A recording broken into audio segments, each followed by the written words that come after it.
How are you doing? Good, how are you? I'm all right. I'm Bobby Cushing. I work for News. I'm with you. Very nice.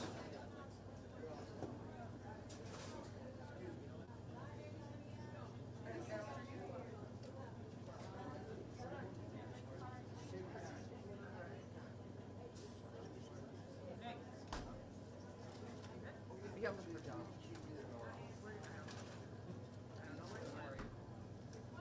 I'm sure he'll be back.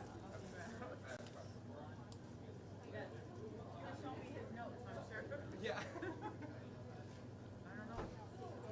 He'll be back. He'll be back. He'll be back.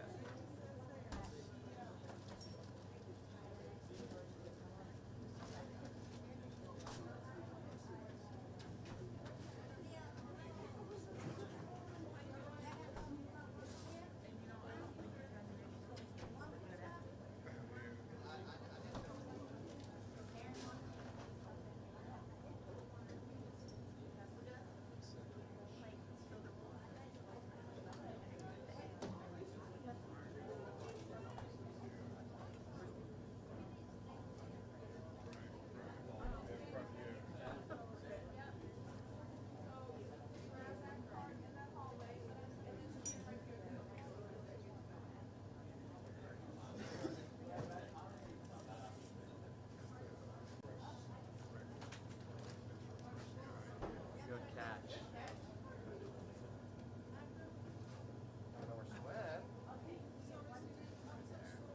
Your camera just fell. I just caught her. She's doing great. You know?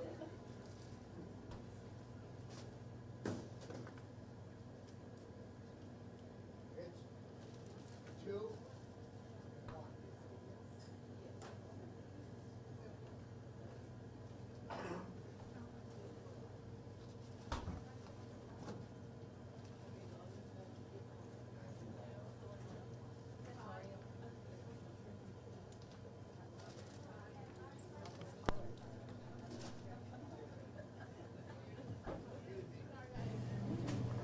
Check, check, check. Are you going right there?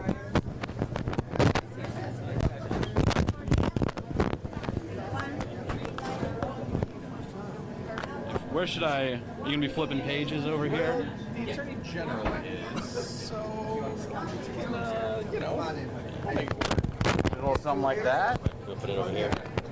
So it doesn't slide down. Not same frequency. Excuse me. Oh, that's true.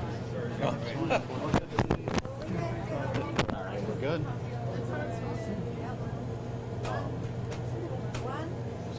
Yeah, yeah.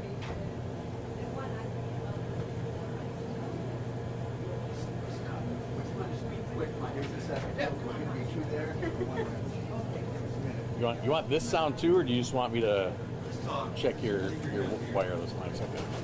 You good?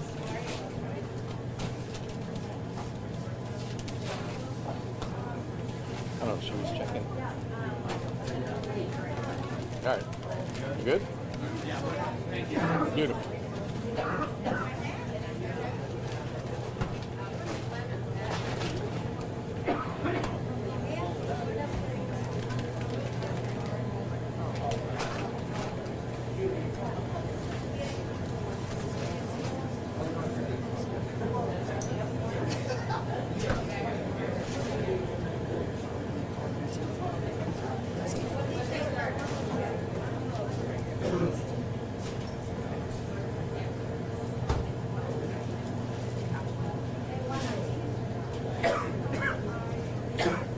It's now.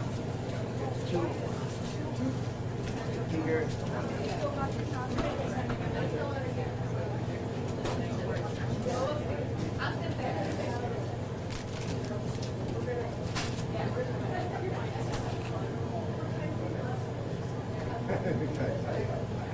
That's all right. We're making that's why we're looking at the flags up there. Thank you very much. Oh yeah, sure. I still got a lot of people not paying attention.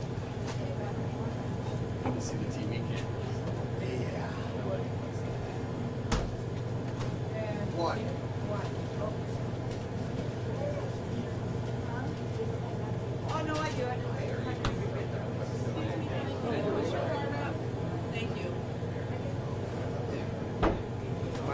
You can. Trying to. It's two. Two and one. Only one.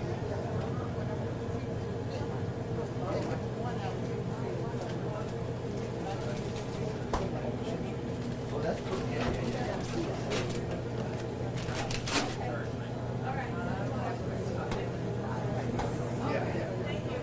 yeah. You get more out of that. Squatting right in front of me.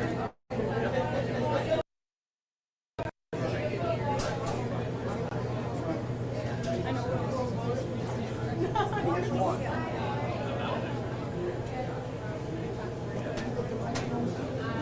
You're all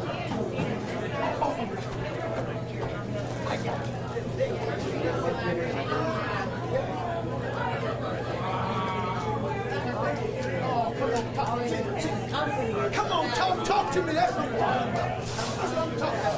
talking about. Oh, warm. That's what I'm talking about.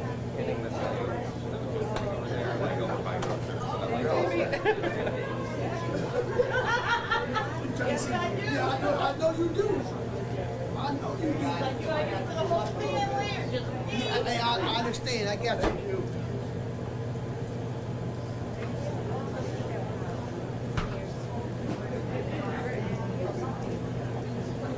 Oh, I am all right. Oh, you right now? Okay. Two. And then one.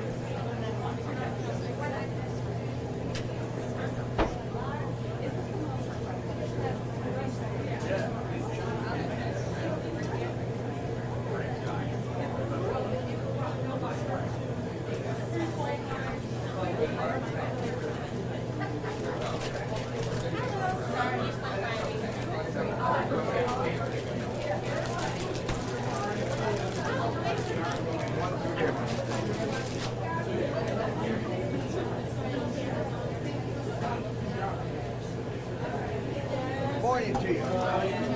Two here. One. Give me a second.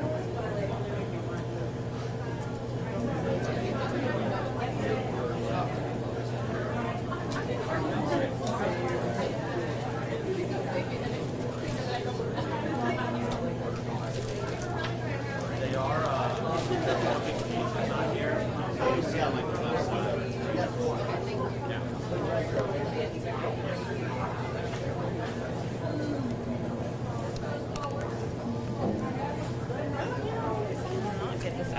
How are you?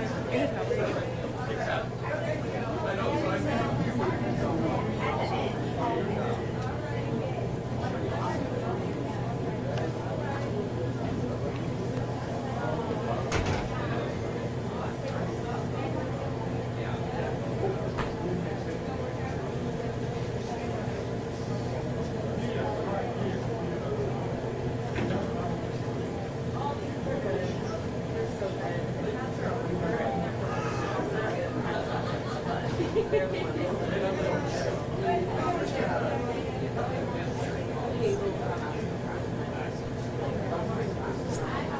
Oh, good. Yeah, are you part of the rest?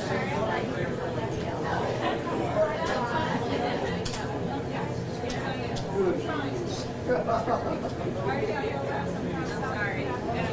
Clear? Yeah, we can.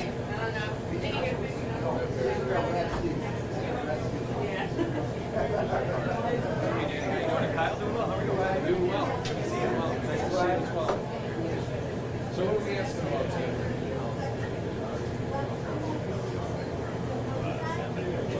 That will be the focus. Yes, absolutely. I don't know. Should I ask you? What are we asking about?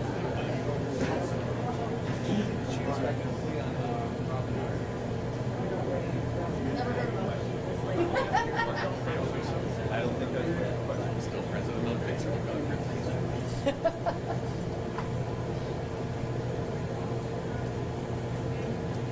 When you're close, let me know. I got to turn on.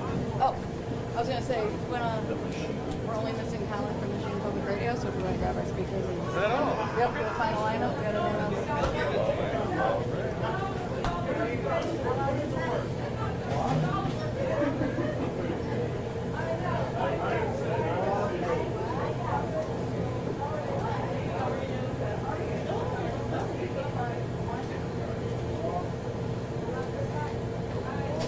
Oh, and there's Colin. Look at that timing.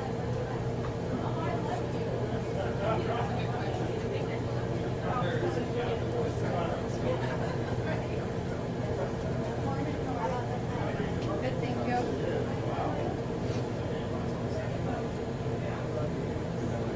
Wow. No, that's cool. That's a portable. Yeah. I plug it in. It powers my lectern when we go to events. Right? I don't necessarily have power. It also has like a jumper. Great. So like one of my colleagues in the city, one day went to start his car. He's like, "Oh, his wife's car. He left the headlights on." He's like, "Oh, the battery's dead." I was like, "I got you. I got a box. I got a jumper box." That's cool. Yeah. Right.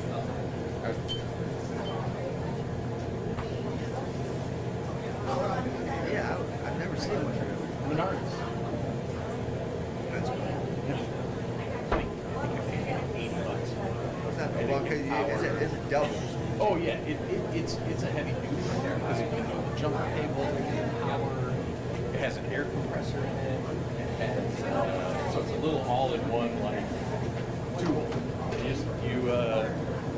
I plug it in the office before like events. I'll charge it up. There you go. That's cool.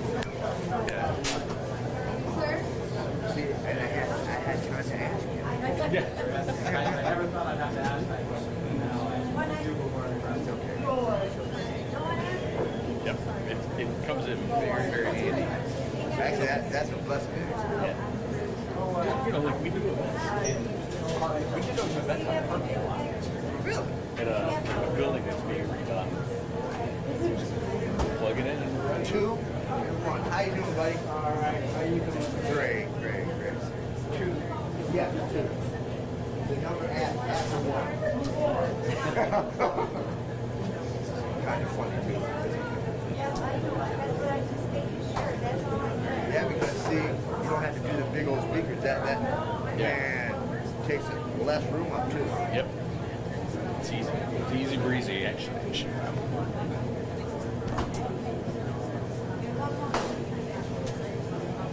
Get ready to turn on. It would help, huh? And I'll turn the mic on when they come out. That's funny. Yeah. One day we had a church service. I said, "Can you hear that? Son, turn it on." That's funny. One more, buddy. 2 here. 1.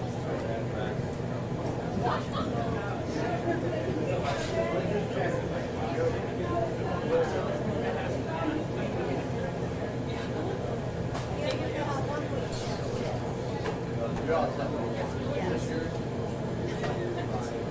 Do I get anything from there or no? What were you waiting on? I'm just gonna put as soon as they're ready. I'll turn on the. I've just got the mic on. Okay. As soon as they turn it on.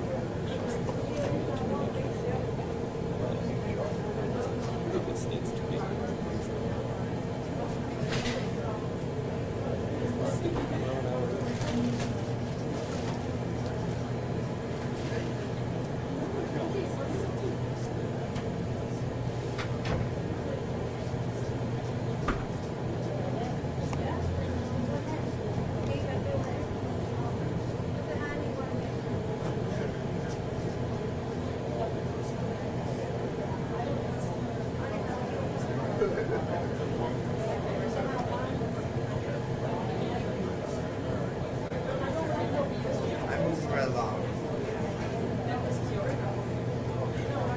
I got you. 2 here, 1 here. Yep. Any of them, right? It can be the same over here. There's only 1 over here.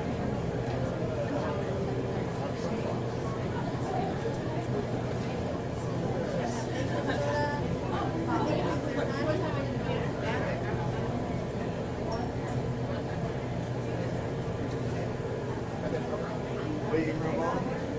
How you doing? Actually, grab 4 and you can or whatever you get.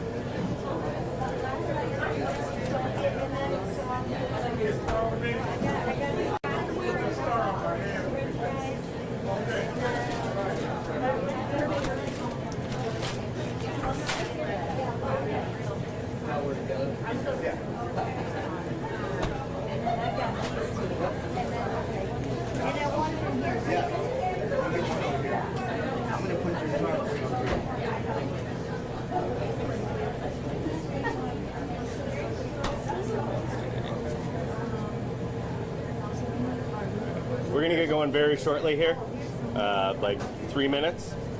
Looks like I have everyone here that I was expecting. Obviously, this place is busy and active and in use. That will continue throughout our program today. They will not be pausing operations while we go through this. I see microphones up on here, but we might need to raise our voices a little bit more if we're asking questions of the folks up here because we have so much else going on. For anyone I didn't mention to, I'm Danny Wimmer. I'm the Attorney General's press secretary. We are going to have prepared remarks today. We'll be going through 4 speakers: Attorney General Dana Nessel, Lansing Mayor Andy Schor. From the Michigan Farmers Market Association, we will have Amanda Shreve. That's S-H-R-E-V-E. And from our host here, LMTS, we have Community Outreach Services, Josh Gillespie. We're going to go through all 4 speakers. We'll go back to the Attorney General and we'll open up for questions. Do raise your hand for me, please. I will call on you. Even if I do say, Sophia, I would appreciate if you start off your question reiterating back to us your name and affiliate. Not everybody up here is going to be a familiar face or working with all of you, so I would just appreciate if they can know who they're talking to. So again, I'll call out, you guys raise your hands. Let's limit our follow-ups. I'll come back to you. It's not a huge group of you all here today. I will have time to come back to you. And as much as we can help ourselves, questions related to today's topics would be most appreciated. I think that's everything that I need to go through. Inside of 2 minutes, I think I'm going to be back with everybody else. Thank you. Go ahead. Where's a good spot to I think we're on a good spot. Or are we out? I don't have much more. Okay. It's tough.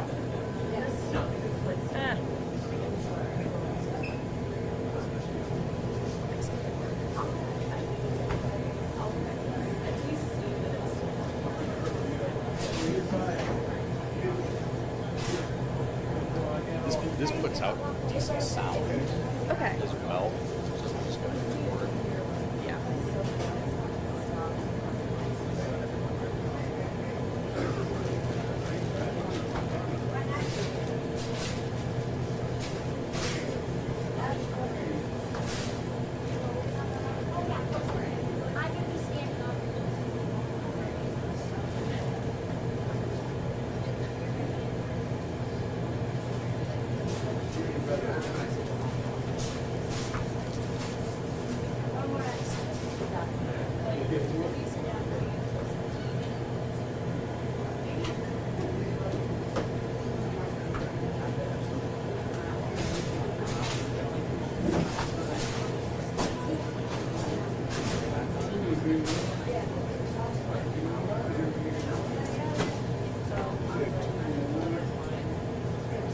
It's 2 and 1. And I'm going to put your card over here because we don't got a...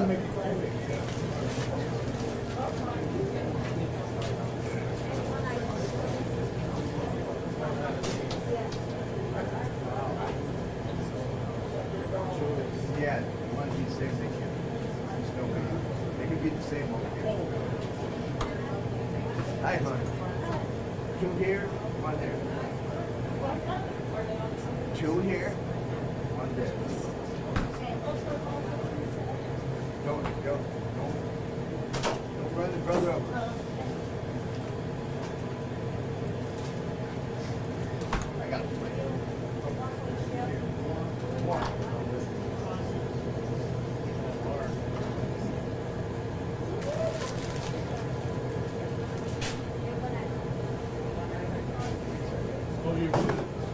She has to hang on to her cards.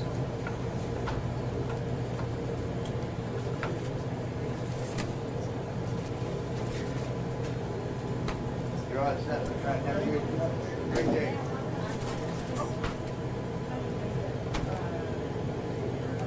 Yep. Thank you so very much.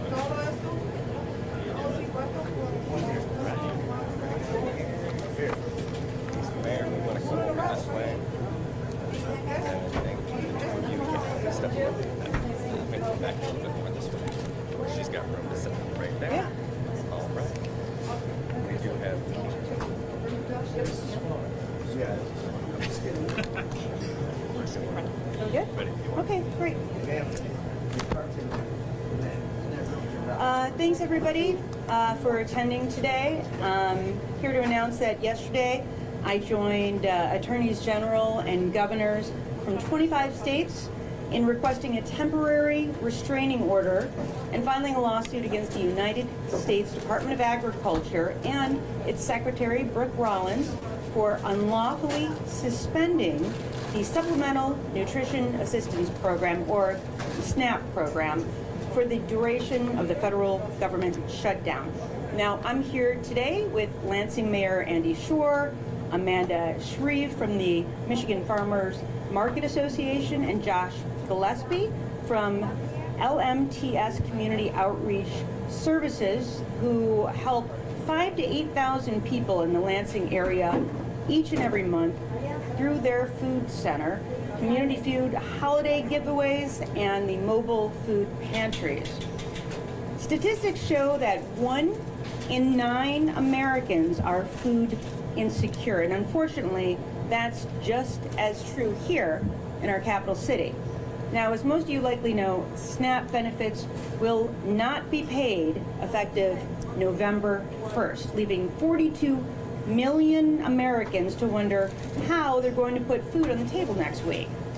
Here at home, SNAP supports 1.4 million Michiganders every month, and our suit demands that the Trump administration utilize the contingency emergency funds that Congress has appropriated to ensure SNAP benefits are not interrupted.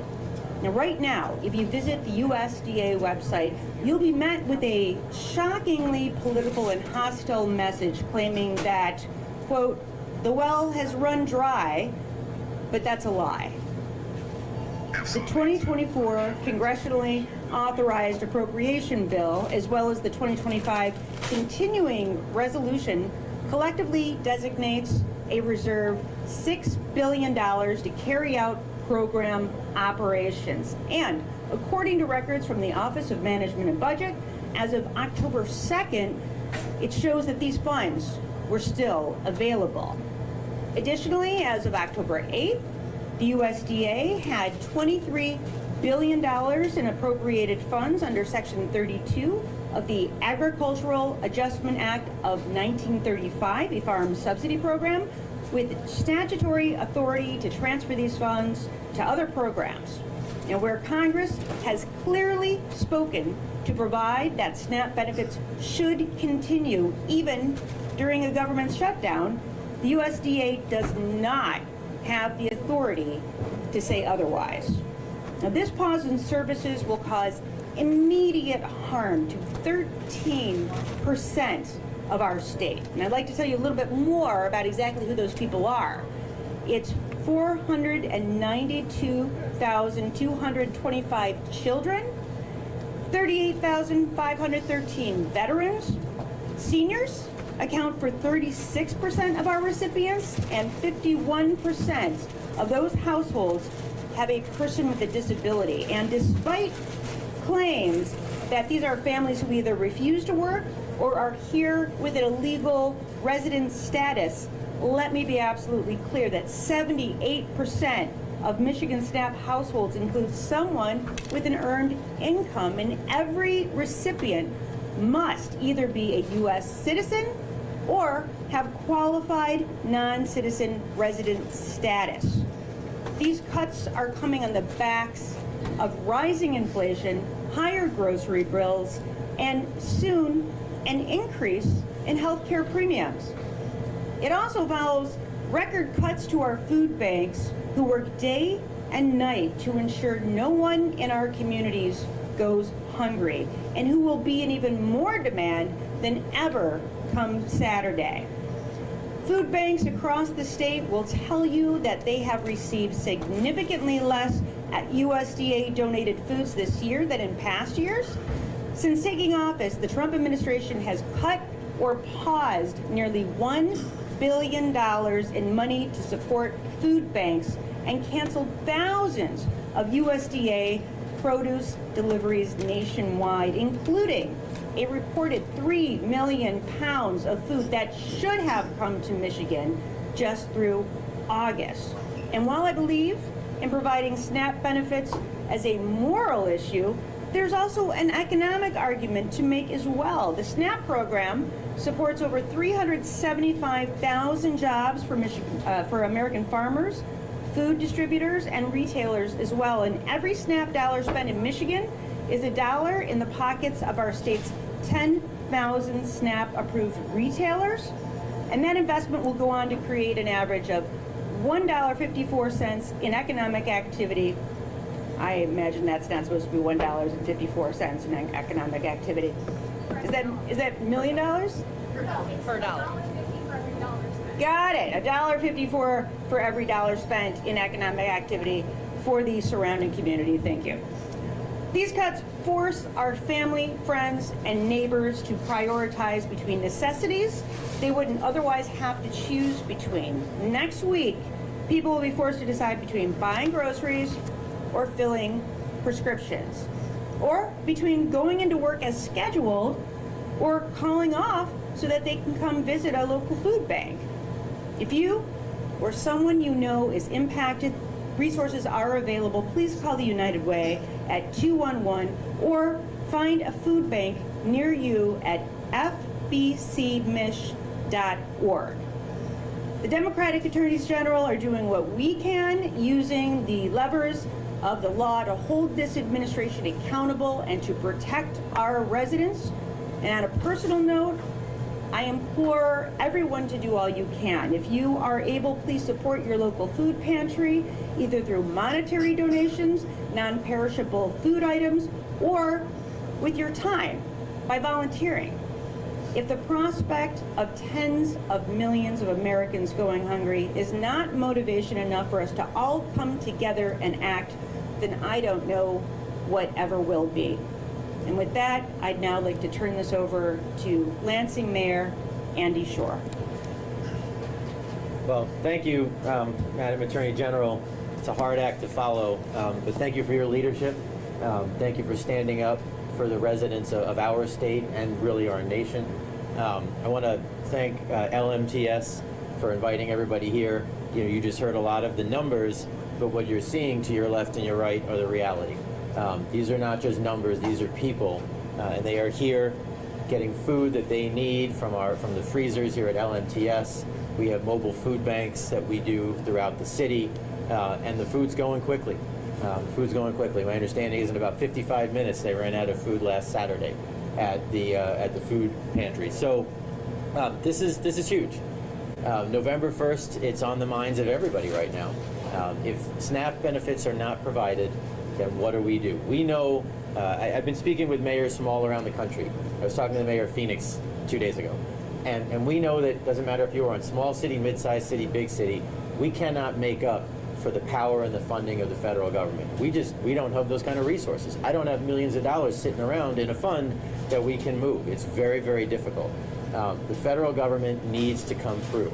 And when I read in the news this morning that $8 billion is going to be going to our troops because it's extra money that they're going to use, then why the heck can't $6 billion from the USDA be used for our people that need the money?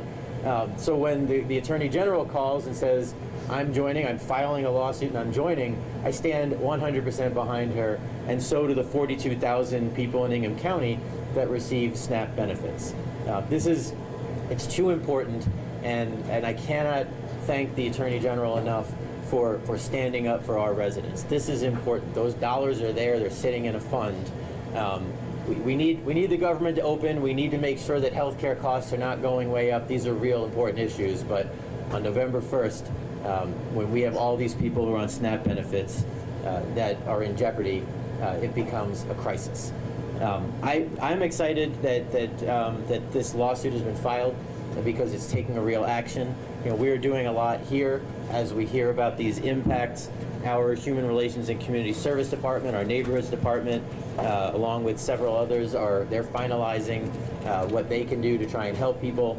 We're going to be doing food collection. We're going to be trying to work with our big grocers. In the past, you know, we put bins outside of a Kroger and said, hey, when you go in and get your groceries, buy a little bit extra and put it in the bin. So we are going to do everything we can to step up. We know that there are churches that are actively collecting. I talked to a pastor yesterday who said he is going to figure out how many people within his church are on SNAP benefits and see how they need to help. So we know the community is getting involved in helping our nonprofits, our churches. We are going to step up for our residents, but none of that can match the power of the federal government, the dollars that come from the SNAP program. So we need this lawsuit to be successful. We need the government to be issuing these dollars. Walking off this cliff is just going to hurt all of the people that you see walking through here. So again, thank you to the Attorney General and her fellow Attorneys General for stepping in and stepping up on behalf of our residents. This is too important to not be doing everything that we can to try and help folks. So thank you for allowing me to say a few words. Am I introducing, tell me your name again. Amanda. Amanda, from, she's going to speak next. Thank you. Thanks. Sorry about that. You're fine. All right. Well, thank you, Attorney General Nessel, for having me here today to discuss the significant challenges Michiganders will face when benefits from the Supplemental Nutrition Assistance Program, or SNAP, are not distributed in November. We should certainly discuss how our neighbors and community members will struggle to feed their families and how this will strain the emergency food system. But we also need to consider the impact on food retailers. I represent the Michigan Farmers Market Association, or MIFMA, which is a statewide nonprofit that places equity at the forefront of supporting the viability of community-driven marketplaces so that they can connect all consumers to the food grown right here in our state. We support and represent farmers who sell products directly to consumers and over 300 farmers markets across our state. Currently, more than 160 farmers markets accept SNAP benefits in Michigan, including one market in at least 86% of Michigan counties. Each of those markets supports an average of 16 vendors that sell SNAP-approved products, impacting at least 2,500 farmers and small business owners across the state. Because farmers markets are often located in areas where access to a full-service grocery store is limited, that means that markets are meeting an increased need for access to fresh, healthy produce, and doing so in a way that creates real economic impact for Michigan farmers and within local communities. In our state, where agriculture contributes nearly $105 billion annually to our state's economy, and where we produce more than 300 agricultural products commercially, SNAP meaningfully contributes to farmer and market viability. Perhaps no one exemplifies this more than the direct marketing farmer, the farmer who grows or produces food right here in Michigan and sells it directly to their neighbors and communities. For direct marketing farmers, accepting SNAP expands their customer base, increases their sales, and allows them to serve all members of their community. And this is not just a seasonal activity. We have more than 40 farmers markets in Michigan that operate either extended season or year-round, and they are critical markets for farmers with perishable products and value-added products who utilize season extension, infrastructure to grow produce beyond the typical production season, or store crops to extend their market season. When farmers and markets accept SNAP, they also have the opportunity to participate in Michigan's statewide nutrition incentive program called Double Up Food Bucks. More than 1,000 Michigan farmers benefit from this program annually, and since 2009, they have sold more than 30 million pounds of fresh fruits and vegetables to Michigan SNAP recipients. Sales from food assistance and nutrition incentive programs are extremely important to direct marketing farmers. In 2024, benefits utilized at Michigan farmers markets, SNAP benefits, totaled more than $1.5 million, and that earns shoppers an additional $860,000 in nutrition incentives to buy more fresh fruits and vegetables. So that's total buying power of $2.4 million in a single year. When farmers sell directly to consumers, the retail prices they get for their product allow them to retain a larger portion of the food dollar, thus amplifying those sales and contributing significantly to the viability of their operations and the livelihood of their own families. SNAP not only feeds Michigan residents, SNAP feeds our local economies, fuels our agricultural sector, supports our farmers, and protects farmland. I'd be happy to answer questions at the end, and thank you for allowing me to comment on behalf of MIFMA and farmers and markets across the state. Amanda, can you tell us your name, your full name, and your position? My name is Amanda Shreve. I'm the Executive Director of the Michigan Farmers Market Association.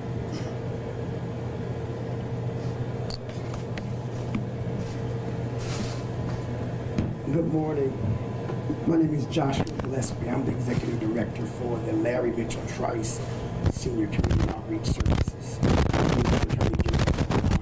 This time.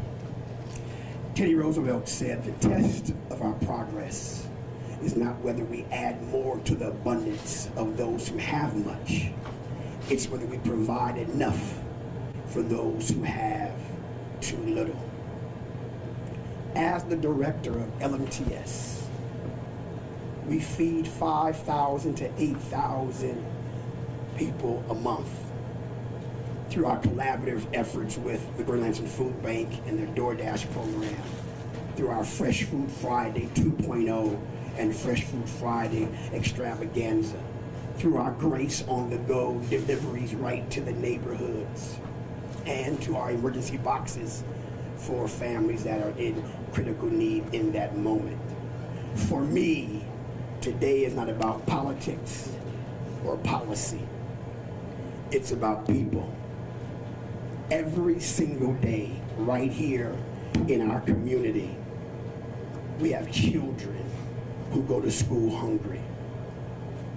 Seniors who silently skip a meal.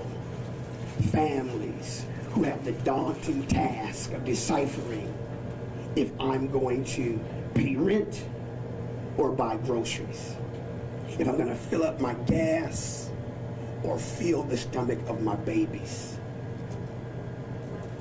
Helping those who are hungry is not an act of charity, it's an act of humanity. Every single day, hundreds of people walk through this door. That's why we have what we call a pantry of choice. We have them shop as if they're in a grocery store. We want to provide dignity and hope to those who at times feel less than. And so it's my responsibility. I'm not here to blame, to point the finger. I'm asking myself, what can I do to make a difference? I'm asking you, what can you do to make a difference? No one should go hungry. Not in our city, not in our state, not on our watch. It's all of our responsibilities. Before SNAP runs out, 1 in 8 people are food insecure. Before SNAP runs out, 1 in 6 children are food insecure. That's before they run out. Just on yesterday, Marissa said, "Josh, I'm working 2 jobs. I have 5 children to feed. What am I going to do?" Zion says, "Josh, I don't know.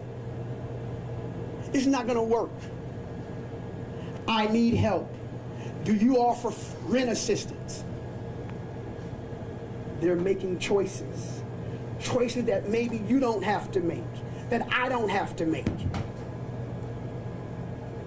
Mother Teresa said this, if you can't feed 100, just feed one of them. This is not about politics. This is about taking care of our people. Compassion is not partisan. Compassion should always outweigh our differences. So I say, let us make a difference. I'll end with this. Khalil Gibran says, "You give but little when you give of your possessions. It's when you give of yourself that you truly give." What will you give?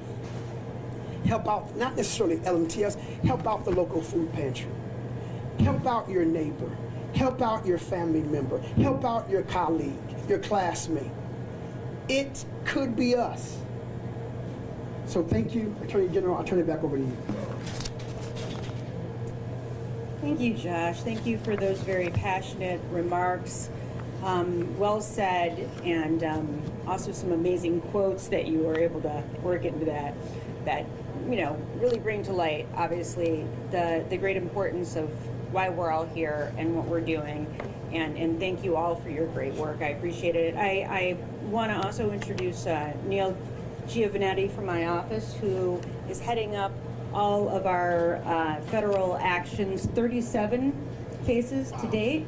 And he's been keeping very, very busy and sleeps very little, so I want to give him credit for his hard work on this case and the 36 other cases that have been filed on behalf of the state of Michigan. But with that, I'm happy to take questions. Sorry, is that Isabella? Yes, sorry. Isabella with the Associated Press. Even if this lawsuit succeeds, there will likely still be a delay in benefits. Do you think that the state should monetarily backfill this lapse, such as what House Democrats have proposed? Yes, I do. I think this is a matter of incredible importance. And while we all understand the great importance of spending money in the various different ways in which money has been allocated, I can't think of anything more important than feeding people and making sure that people don't go hungry, making sure that people don't starve to death. So yes, I would encourage the governor and the state legislature to find a way, and we know that there are ways available to them, to make sure that people are being fed during the government shutdown. Sheldon? Hey, I'm Sheldon Krause, 9 and 10 years. Attorney General, kind of on the lawsuit front and financial side. Just wondering, you say it's humiliated contingency, just if you feel that kind of the hunger of staff recipients is being used as potentially a political pawn in this discussion about the government shutdown. So your question is whether or not food benefits or SNAP assistance is being used as a political pawn? I mean, look, I support the Democratic senators in the United States Senate that are holding out to ensure that people can actually afford their health insurance. And we know that there are going to be significant numbers of people that without those ACA subsidies simply will not be able to afford to be insured and to receive medical care anymore. That's a really serious issue. And so I absolutely understand why they're doing it, but at the same time, there is no reason for people who are eligible to receive SNAP benefits to not receive it. That is the exact reason for this contingency fund. And so I think that, the Trump administration is, playing with people's lives here and holding this money hostage intentionally when that does not have to happen. We have the money. If we have the money, if we have $300 million to build a new ballroom at the White House, if we have $172 million for Kristi Noem's new private jets, and if we have all the money in the world, frankly, to pay ICE to, frankly, snatch people off of our city streets who are not posing a danger to our communities, then certainly we can come up with this money to feed hungry people. And again, in the state of Michigan, we're talking about, for the month of November, $254 million. There are so many different ways where we can come up with that money to make sure that people aren't going hungry. I think it's a moral imperative that we do so. Liz Nass, Gongward? Yeah, Liz Nass, Gongward News Service. I'm just wondering, on the House Dems proposal to backfill SNAP, do you think that there's motivation to pass that legislation, since in general a lot of legislation is not moved this session, and there are no Republican sign-ons back then? Yeah, I mean, I can't speak to that. I can say I hope that those bills will move. I think it's important that those bills move. Is there an appetite by the Speaker? You'll have to ask him that question. But as I have indicated, I think it's really important that we make sure that people are not going hungry. I'm wondering, with the federal government not changing its posture, it seems like the shutdown's not going to end anytime soon. How important is this lawsuit to get that things going on? Well, I think it's incredibly important. I mean, we absolutely have to free up this money. And of course, the longer the shutdown goes on, I see Trump globetrotting all over the world, meeting with world leaders in Asia and in Europe and all over the place. But who I don't see him meeting with are the Democrats. And I don't know why they can't sit down get together, work out these incredibly important issues that the Democrats have highlighted, so that we can get this all worked out. I don't know that what he's doing in the foreign stage is more important than what's happening in the domestic front right now, and people going hungry in our own backyards. Many people who voted for him, by the way. Hi, Bobby Cushing, News 10. Two questions for you about, you mentioned before that this feeding people is about feeding the world good, and Josh mentioned this is about politics. Politics is more about feeding people and policy. On that, the government website, USDA website, where it says specifically that Democrats have refused to vote on this, and saying the well has run up. You mentioned before that, talking about how it being a little bit of a political piece. Do you think that it causes a little bit more division putting that out there on an official government website that people look at and see every single day? Absolutely, I do. And what I've seen is a concerning trend that, frankly, in many instances, is a flagrant violation of the Hatch Act, where we see government resources. We most recently saw this in airports all around the country, where you have, Secretary Noam, who is, or is it Director Noam? Secretary Noam, thank you. Who is blaming the Democrats for issues at the airports. We see it all the time. We've seen it since you had Elon Musk hawking, Tesla vehicles at the White House. It's not appropriate to use tax dollars for political messaging in this manner that is so flagrant. But what we're saying here is we just want the USDA to follow the law. It's not about politics. It's about feeding hungry people, which should be a bipartisan issue and effort. And we know that the law affords for this contingency money to be utilized to backfill any of these issues in regard to SNAP. So we just want the administration to do one thing here, and that is follow the law so that people can continue to receive their SNAP benefits. Catherine Daly with the Michigan Advance. To Colin's point, the shutdown seems to have no end in sight, and these contingency funds are limited. And so, even if your lawsuit is successful and you're able to get these contingency funds released, when those run out, are there other options that you're considering, or future plans for future litigation you're considering? Should this extend into December or January? Well, we want to deal with first things first, right? And that's this specific bucket of money that we know is sitting there and we know should properly be used for this purpose. I hope that the government shutdown doesn't continue past November into December. If so, there are a million different places that the government can choose. If of course, there's a supplemental and Congress decides that they want to shift money around, they can do that.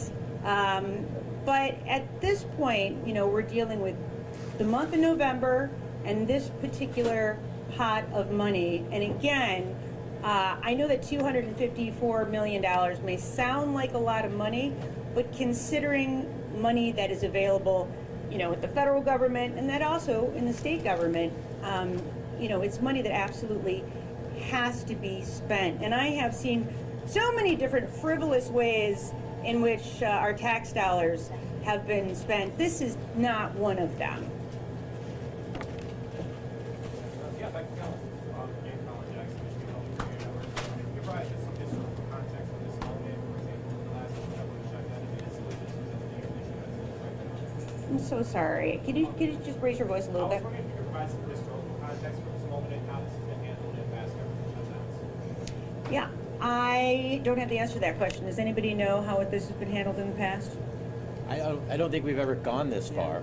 I want to say the longest shutdown is something like 28 days. It's the second longest shutdown. The last times there was, our understanding is this is the second longest federal government shutdown, at least in recent memory, and in the past times there was enough funding available, and the USDA was agreeing to move money around to make SNAP benefits continue to be available. And up until earlier this year, it was very clear from USDA's own policy, that they would take these actions to move money around to make sure SNAP benefits could continue. This is just a very recent change that the federal government has made a decision to stop federal SNAP benefits, even though the contingency funds are available. Yeah.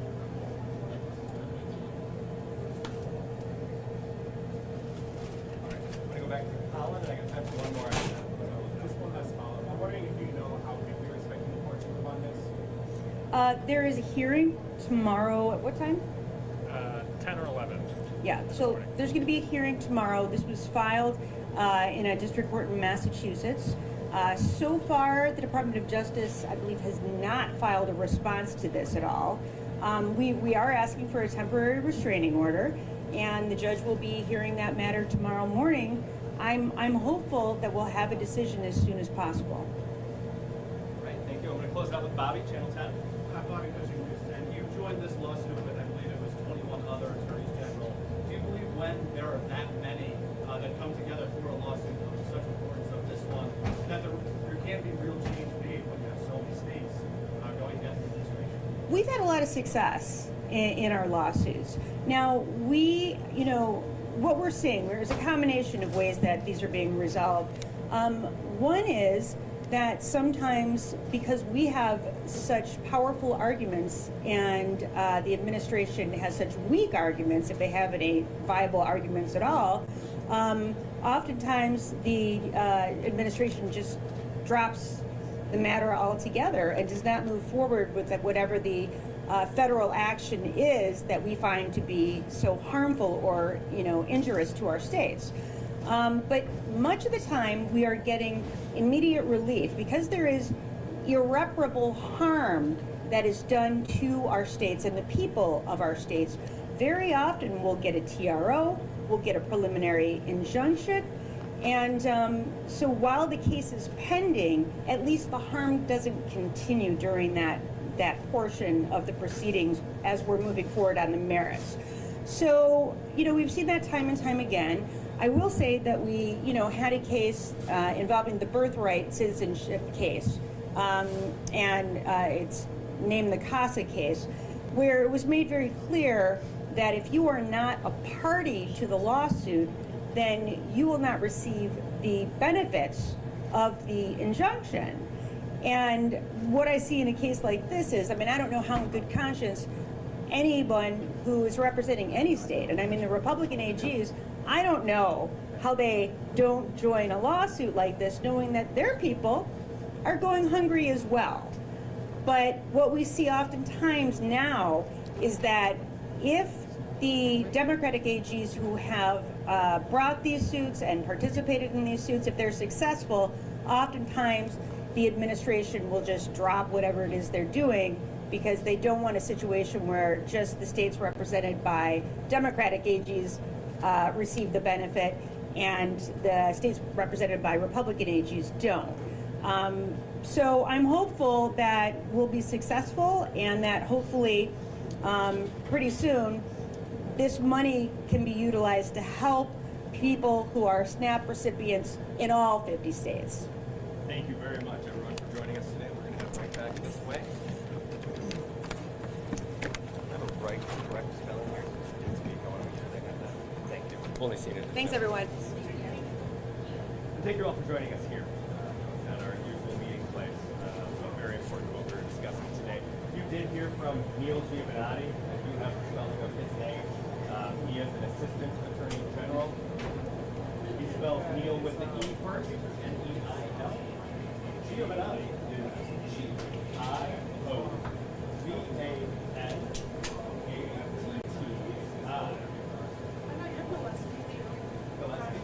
Yeah.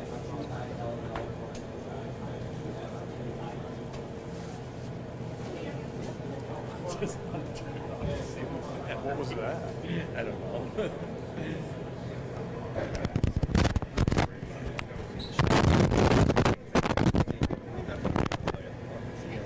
It might be a couple minutes. Danny, quick question. Yeah. You said Amanda Shreve from Michigan Farmers Market Association. That's S-H-R-E-V-E. That is absolutely correct. Thank you very much. Appreciate you fitting me in on that last one, too.